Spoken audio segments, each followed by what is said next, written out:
오늘 성경 말씀은 마태복음 5장 9절 말씀입니다. 화평하게 하는 자는 복이 있나니 그들이 하나님의 아들이라 일컬음을 받을 것이며. 아멘. 기도와 귀한 찬양 그리고 말씀 봉독 감사를 드립니다. 우리 할렐루야 찬양대는 오늘 그 설교를 예측하고 곡을 선정하신 거죠?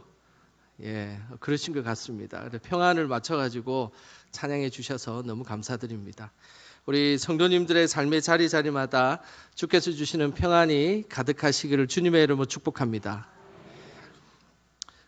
인류가 추구하는 중요한 가치가 있습니다. 그 가치가 평안입니다.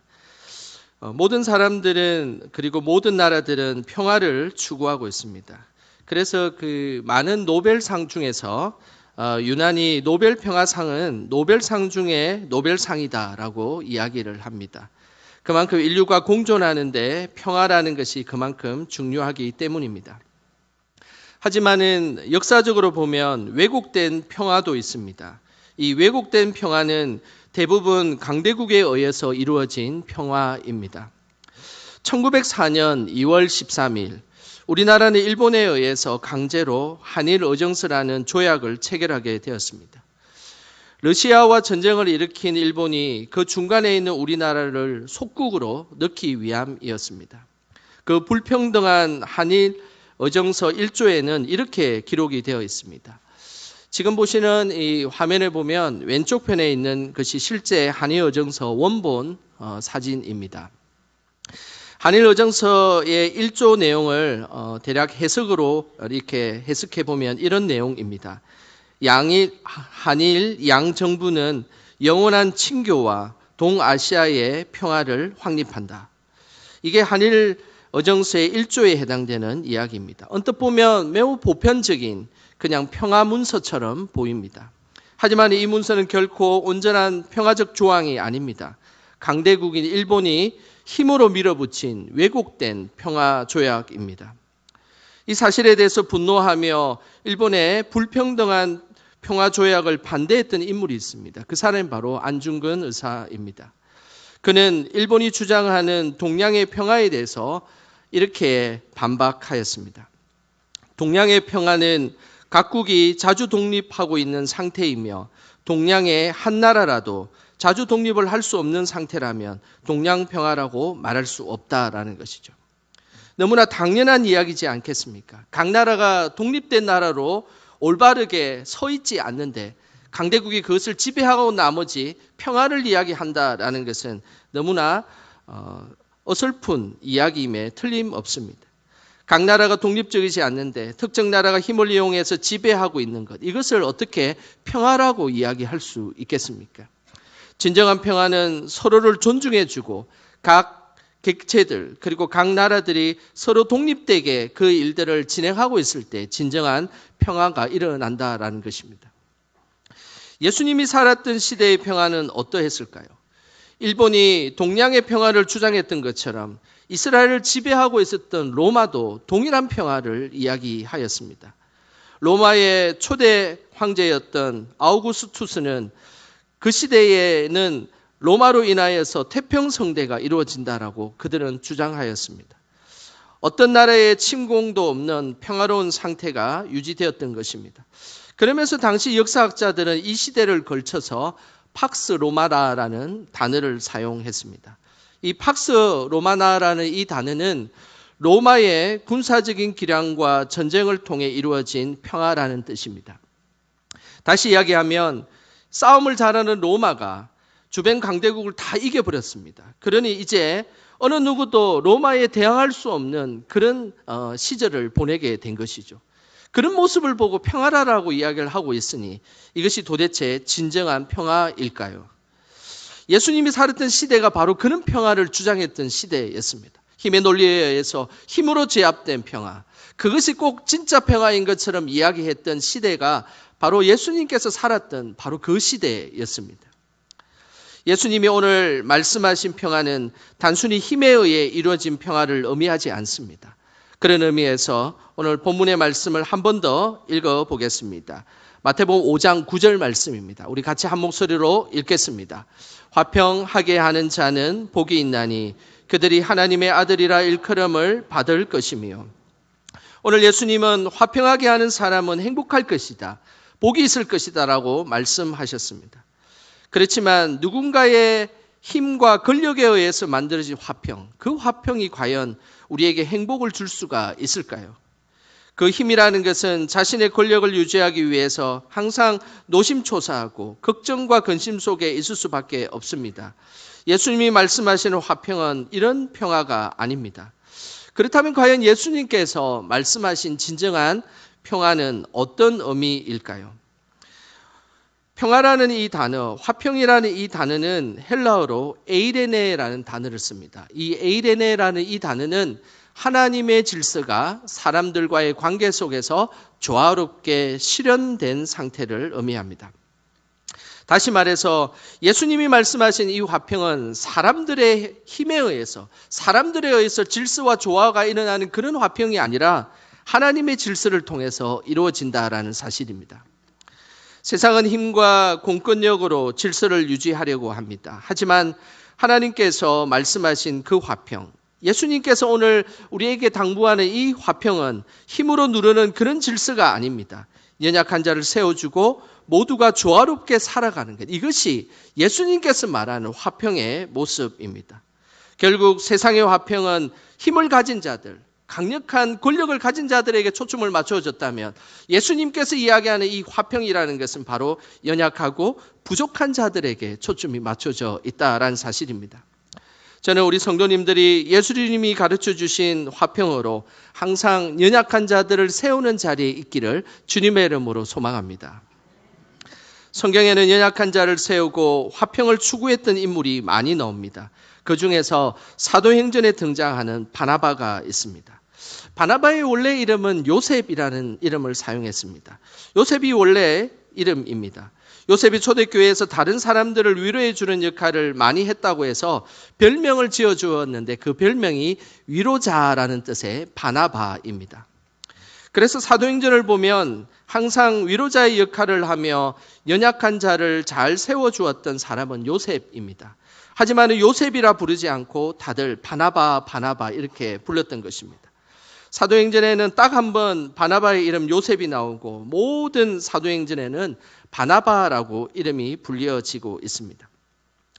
만약 바나바가 없었다면 초대교회에 적응하지 못하고 쫓겨날 신세가 될 수 있었던 사람이 한 사람이 있습니다. 그 사람이 바로 사도 바울입니다. 사도 바울은 사도행전 8장까지만 해도 예수님을 믿지 않는 사람들을 향해서 핍박하고 죽였던 사람입니다. 예수님을 믿는다는 이유로 스데반이 돌에 맞아 죽을 때에 그 속에서 중심에 선동했던 사람, 그 사람이 바로 바울입니다. 그런데 이 일이 다 끝난 이후에 얼마 되지 않는 그 시점에 사도 바울은 다메섹 도상에서 예수님을 만나고 예수님을 묻게 되었습니다. 얼마 전까지만 해도 예수님을 믿는 사람들을 죽였던 바울이 갑자기 초대교회에 나타나가지고 제자들과 친하게 지내려고 한다는 것입니다. 여러분 같으면 어떻겠습니까? 갑자기 사도 바울이 나타나서 친하게 지내려고 하고 내가 예수님을 이제 믿게 되었노라라고 이야기했을 때 과연 그 사람을 우리의 모임에 받아줄 수 있을까요? 이 순간 사도 바울과 제자들 사이에 어마어마한 담이 형성되었습니다. 그렇지만 그 바울과 제자들 사이에 막혀있던 그 담을 뚫고 화평하게 했던 인물이 있습니다. 그 인물이 바로 바나바입니다. 그 장면이 사도행전 9장 26절과 27절에 나오는데요. 우리 같이 화면을 보시면서 26절, 27절 읽어보겠습니다. 사울이 예루살렘에 가서 제자들을 사귀고자 하나 다 두려워하여 그가 제자됨을 믿지 아니하니 바나바가 데리고 사도들에게 가서 그가 길에서 어떻게 주를 보았는지와 주께서 그에게 말씀하신 일과 다메섹에서 그가 어떻게 예수의 이름으로 담대히 말하였는지를 전하니라. 오늘 이 사울은 아직 바울이라는 이름으로 바뀌지 않는 상태입니다. 사도 바울이 초대교회에 등장하자 모두가 다 긴장했습니다. 다 긴장하지 않겠습니까? 자신을 죽이려고 혹시 이곳에 오지는 않았는가? 정탐하러 오지는 않았는가? 아마 사도 바울이 등장했을 때 모두가 두려워하고 긴장했을 것입니다. 자신들이 죽을지도 모른다는 그런 공포가 찾아오게 되었을 것입니다. 그것은 당연한 일이겠죠. 그러나 그 순간에 바나바가 나타났습니다. 그러면서 아무도 바울을 믿지 않았지만 바나바는 바울 속에 있는 예수님을 믿고 있었습니다. 바울에 대해서 제자들은 완전히 귀를 닫아버렸습니다. 그래서 바울이 무슨 이야기를 한들 그 이야기가 귀에 들어왔겠습니까? 하지만 바나바는 닫혀진 제자의 귀를 열어서 이 사도 바울이 어떻게 예수님을 만났고 그리고 예수님을 인격적으로 만나 변화되었는지를 직접 설명해 주었습니다. 연약한 자를 세워주고 대변해 주는 모습을 보인 것입니다. 이것이 바로 화평하게 하는 자의 모습입니다. 바나바가 바울과 제자들 중간에서 화평의 역할을 감당하자 어떻게 되었을까요? 그것은 그 다음 절 28절에 그 내용이 나옵니다. 우리 같이 함께 읽어보겠습니다. 사울이 제자들과 함께 있어 예루살렘에 출입하며, 바울이 제자들과 함께 있을 수 있었습니다. 그리고 여기에 예루살렘에 출입하며라는 이 뜻은 마음대로 드나들 수 있었다라는 의미입니다. 바나바가 이제 바울을 대변하여서 제자들에게 바울을 소개해 주자 이제서야 이제 안심하고 제자들도 사울과 함께 있을 수 있었고, 뿐만 아니라 이 바울도 예루살렘에 마음대로 출입할 수 있는 귀한 일이 일어나게 된 것입니다. 만약 바나바가 없었다면 위대한 사도 바울도 없었을 것입니다. 우리도 화평케 하는 자가 되어서 연약한 자를 세우고 그리고 힘든 자를 세우는 저와 여러분 되시기를 주님의 이름으로 소망합니다. 화평하게 하는 자는 단순히 사람만 세우는 역할만을 하지 않습니다. 더욱 적극적인 개념입니다. 부당한 일을 당하고 환난을 당해도 오히려 감정적으로 대항하지 않고 화평을 이루는 데까지 해당하는 것입니다. 이 사실에 대해서 산상보훈이라는 책을 쓰신 고신대 변종길 교수님이 이 화평하게 하는 자에 대해서 이렇게 소개하고 있습니다. 잠시 소개하도록 하겠습니다. 예수님께서 복 있다고 하신 화평케 하는 자는 이 세상에서 환난과 어려움 가운데 살아가는 당사자이다. 주의 사람들에게서 악한 일을 당하며 도발을 당하고 있지만 그래도 거기에 대해 대항하지 않고 보복하지 않으며 도리어 화평을 애쓰고 사랑을 베푸는 자이다. 오늘 이 화평케 하는 자는 자신에게 악한 일을 행하고 그리고 많은 일들, 어려운 일들을 우리에게 보낼지라도 그들을 위해서 대항하지 않고 보복하지 않고 오히려 화평을 애쓰는 사람, 그 사람이 바로 화평케 하는 자다라고 이야기하는 것입니다. 자칫 화평케 하는 자는 왠지 당하기만 하고 손해보는 일만 한다라고 생각할 수 있습니다. 그리고 화평케 하는 자는 왠지 연약한 자인 것처럼 보일 수가 있습니다. 그러나 오히려 더 강한 자라는 사실을 잊지 않으시길 바랍니다.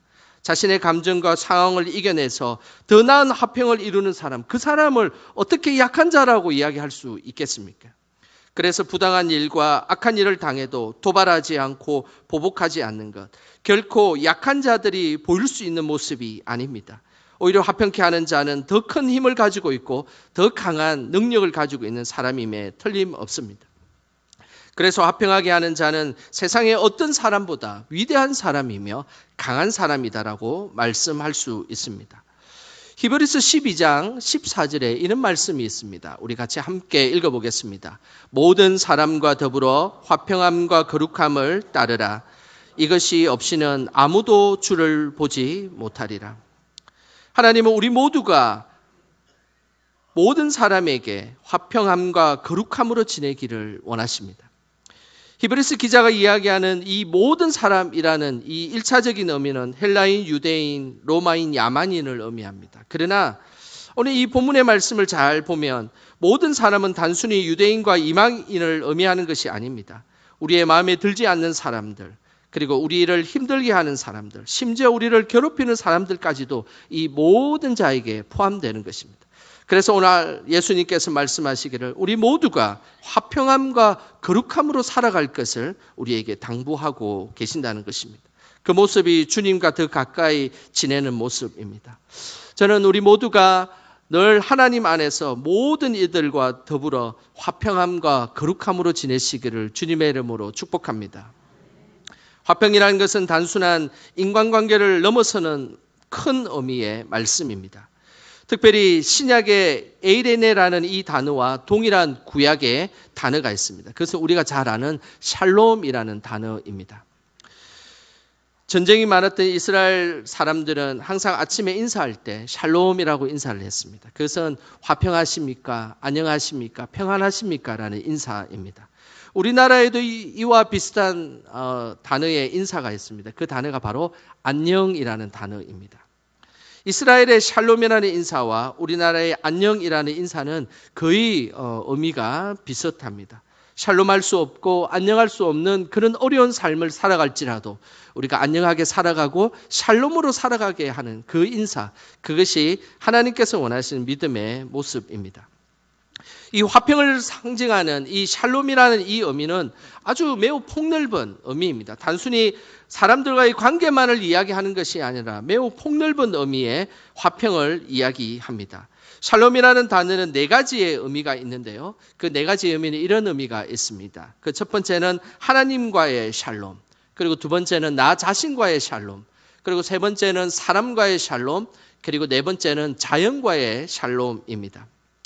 하나님은 우리가 모든 세상에서 살아갈 때 샬롬의 관계를 지내기를 원하십니다. 그래서 에덴 동산에 우리가 있었을 때는 정말로 하나님께서 주시는 그 샬롬의 관계로 평안하게 우리가 지냈습니다. 하지만은 우리가 죄를 짓고 난 이후부터 그 모든 샬롬의 관계가 다 끊어져 버리고 그곳에서는 항상 갈등과 그리고 자기 주장만이 난무하게 되었던 것입니다. 창세기 3장에 보면 처음 하나님이 세상을 만들었을 때는 그 인간과 하나님은 샬롬의 관계의 모습으로 평안히 지냈습니다. 하지만 아담과 하와가 선악과를 따먹어 버림으로 인해서 모든 샬롬의 관계가 깨어져 버렸습니다. 먼저 하나님과의 관계가 깨어져 버렸습니다. 하나님과 처음에는 친밀하게 교제하고 행복한 시간을 보냈습니다. 그런데 그들이 죄를 짓게 되자 하나님의 낯을 피하게 되고 숨는 존재가 되었던 것입니다. 1차적으로 하나님과의 샬롬이 깨어져 버린 것입니다. 그리고 죄로 인해서 나 자신의 샬롬도 깨어져 버렸습니다. 그래서 자기가 벗었다는 수치심을 느끼게 된 것입니다.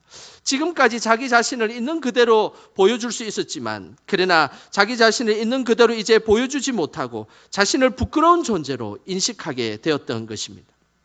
또한 죄로 인해서 사람과의 샬롬이 깨어져 버렸습니다. 처음 남자와 여자가 만났을 때 그들은 감격하며 아담이 하와에게 내 뼈 중에 뼈요 살 중에 살이다라고 감탄하며 나의 신체의 일부분이라고 고백하였습니다. 그런데 선악과를 따먹고 하나님이 아담에게 왜 너가 이런 행동을 했냐라고 물어보았을 때 아담은 이렇게 이야기했습니다. 이 여자가 내게 주었으므로 내가 먹었나이다. 결국 하와에게 책임을 전가하고 아담과 하와는 관계가 깨어져 버렸습니다. 마지막으로 죄로 인해서 자연과의 샬롬이 깨어져 버렸습니다. 하나님이 아담과 하와에게 벌을 주셨는데 그 벌은 다른 것이 아니었습니다. 땅에 가시덤불과 엉겅퀴를 내는 것이었습니다. 그리고 땀을 흘려야만 먹을 것을 얻게 되었던 것입니다. 결국 죄로 인해서 자연과의 관계가 깨어져 버린 것입니다. 이처럼 샬롬이라는 이 의미는 하나님과 나 자신 그리고 자연과 사람까지 모든 영역에서 포함되는 아주 큰 의미의 단어입니다. 그래서 오늘 하나님께서 말씀하시는 예수님께서 말씀하시는 이 화평케 하는 자들은 모든 영역에서 샬롬의 관계를 유지하며 살아가기를 오늘 기대하고 계신다라는 것입니다. 이것을 우리나라에 적용해 보면 화평하게 하는 사람은 우리나라의 남과 북이 하나 될 수 있도록 기도하는 사람입니다. 이런 사회적 문제에 대해서 우리가 결코 외면하지 않고 기도하는 사람, 그것이 바로 큰 의미의 화평케 하는 자의 모습입니다. 또한 우리나라의 정치, 경제, 그리고 이념까지 다 하나가 되어서 하나님 우리나라가 올바른 믿음의 나라 그리고 하나 되는 나라가 되게 하여 주시옵소서라고 기도하는 것, 이것이 화평케 하는 자의 기도인 것입니다. 강원도 철원에 가면 역사적으로 유명한 다리가 하나 있습니다. 성일교라는 다리인데요. 한번 보시겠습니까? 이렇게 생긴 다리입니다. 근데 이 다리를 자세히 보면 매우 독특한 특징이 있습니다. 한번 자세히 보시겠습니까? 이 기둥을 중심으로 왼쪽 편에 보면 기둥이 매우 촘촘하게 기둥이 있고, 그리고 오른쪽 편을 보면 매우 듬성듬성하게 기둥이 있습니다. 찾으셨습니까? 예. 이것이 지금 다리의 모양이 비슷한 것 같지만 다르게 건축되었습니다. 그 이유는 다리의 반은 북한이 짓고 나머지 반은 남한이 지었기 때문입니다. 처음 1948년도에는 이 지금 성일교가 있는 이 땅은 북한 땅이었습니다. 그래서 북한이 열심히 다리를 짓다가 반쯤 짓다가 갑자기 6.25 사변이 일어난 것입니다. 그리고 6.25 사변이 일어나고 나서 6.25 사변이 끝나자 이 땅이 이제 북한 땅이 아니고 남한 땅이 된 것입니다. 그래서 1958년에 남한 정부에서 나머지 반 다리를 짓게 된 것입니다. 그렇게 함을 통하여서 기둥을 중심으로 이렇게 각각 다른 모양의 다리가 생긴 것입니다.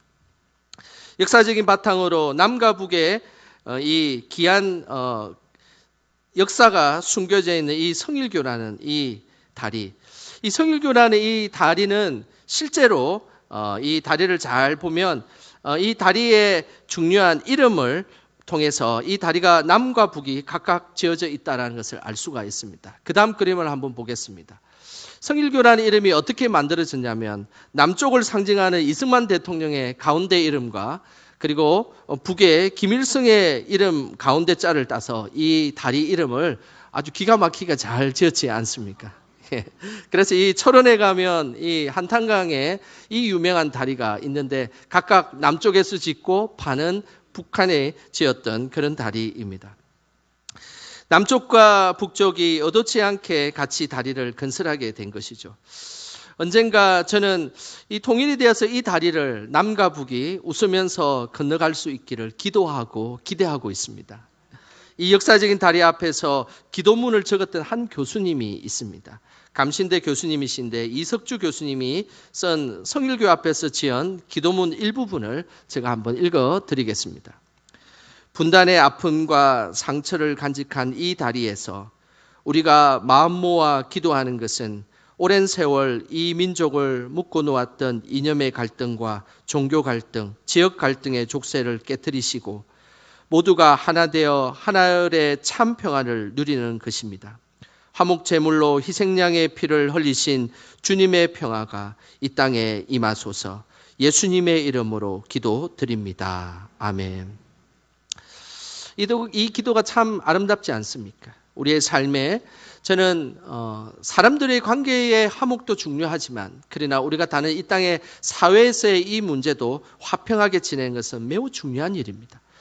그래서 우리나라의 큰 숙제, 화평하게 지내는 큰 숙제는 남한과 북한이 통일을 이루어서 하나님 앞에 영광 돌리는 것일 것입니다.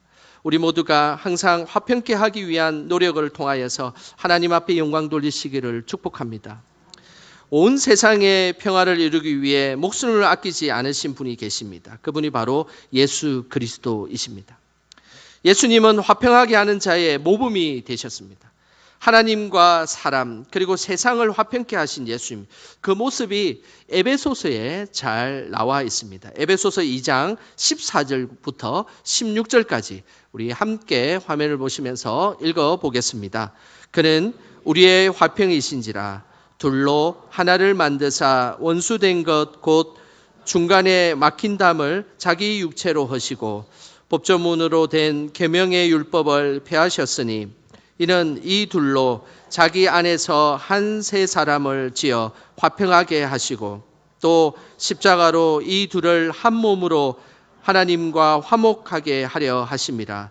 원수된 것을 십자가로 소멸하시고.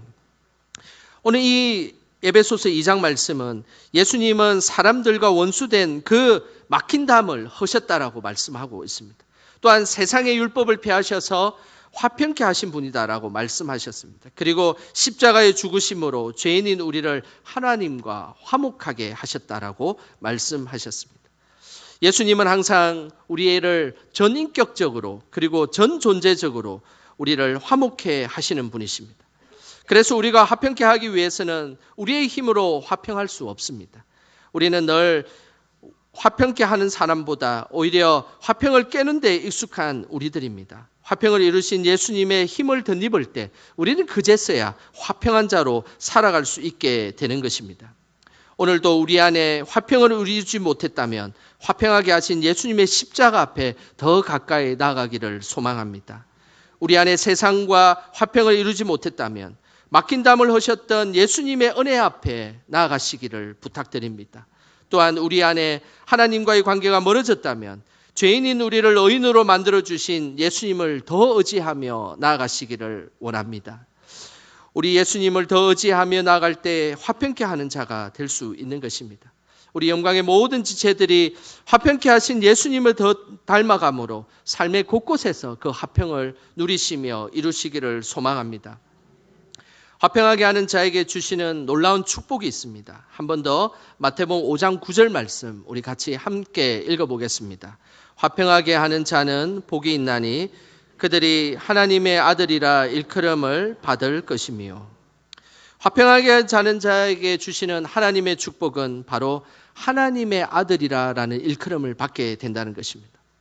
이스라엘 사람들에게 최고의 칭찬이 무엇인 줄 아십니까? 그것은 바로 하나님의 아들 같다라는 칭찬입니다. 이런 칭찬이 이스라엘에게 최고의 칭찬이 된 것은 오랫동안 만들어진 메시아 사상과 관련이 있습니다.